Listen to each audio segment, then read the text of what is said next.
शनिवार 15 ऑगस्ट सकाळी लवकर उठून आवरलं.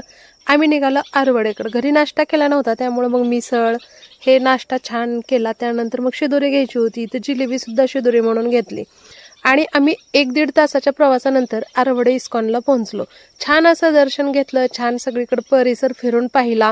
तर 4-5 वेळा या ठिकाणी गेलेले. तर आज माझी दिदी इथे या ठिकाणी नवस फेडायला, जो की तिचा 5 ग्रॅम सोन्याचा नवस आहे म्हणजे अर्धा तोळा. तर ही अंगठी आणलेली आहे तिनं 5 ग्रॅमची. तर इथं ते शुद्ध करून नंतर मग त्याचं पूजा ते करून ते श्रीकृष्णाच्या ना बोठामध्ये इतकी छान, हे बघा तुम्हाला मी डिटेलमध्ये दाखवते. तर खाली त्रिकोणावरती मी लॉंग व्हिडिओ देते, त्यामध्ये सुद्धा आमचं पूर्ण आरवडेचा ब्लॉग तुम्हाला पाहायला भेटेल.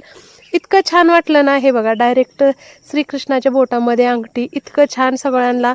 मला तर स्पेशली खरंच इतकं छान वाटलं आणि मी झूम करून तुम्हाला दाखवायचा प्रयत्न करते. पण आतमध्ये जे लाइटिंग आहेत त्या सेन्सर टाईप असतात त्यामुळे एवढं असं लुक व्हिडिओ हलतोय.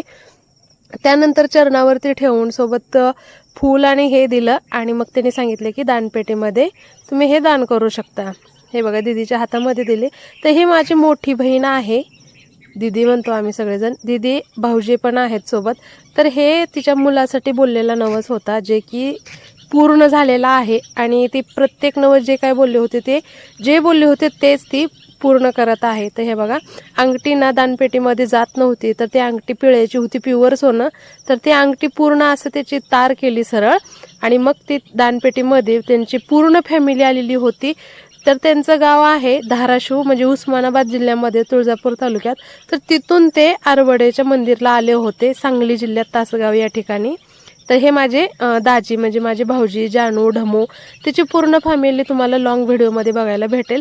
तर हे बघा इथं श्री हरे कृष्णाचा महामंत्र म्हणून त्यांनी ते 5 ग्रॅमची जी अंगठी होती अर्धा तोळ्याची तर ते तिथं गोल्याच्या हातानं, म्हणजे हा माझ्या दिदीचा मुलगा आहे श्रीहरी, त्याच्या हाताने तिथं दानपेटीत दान केलेले आहे.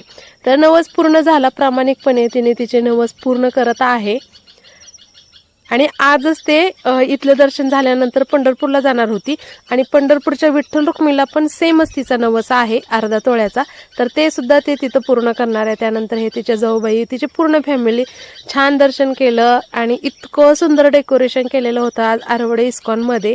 तर यांचे इंस्टाग्राम व फेसबुक आणि व्हॉट्सअप ग्रुपसुद्धा आहेत, तिथं तुम्ही जॉईन करून दररोजच्या दररोज दर्शन वगैरे घेऊ शकता. त्यानंतर आम्ही जेवण वगैरे केलं आणि पूर्ण फॅमिलीचा फोटो काढला. तर याचा लॉंग व्हिडिओ त्रिकोणावरती देते, तो तिथून तुम्ही बघू.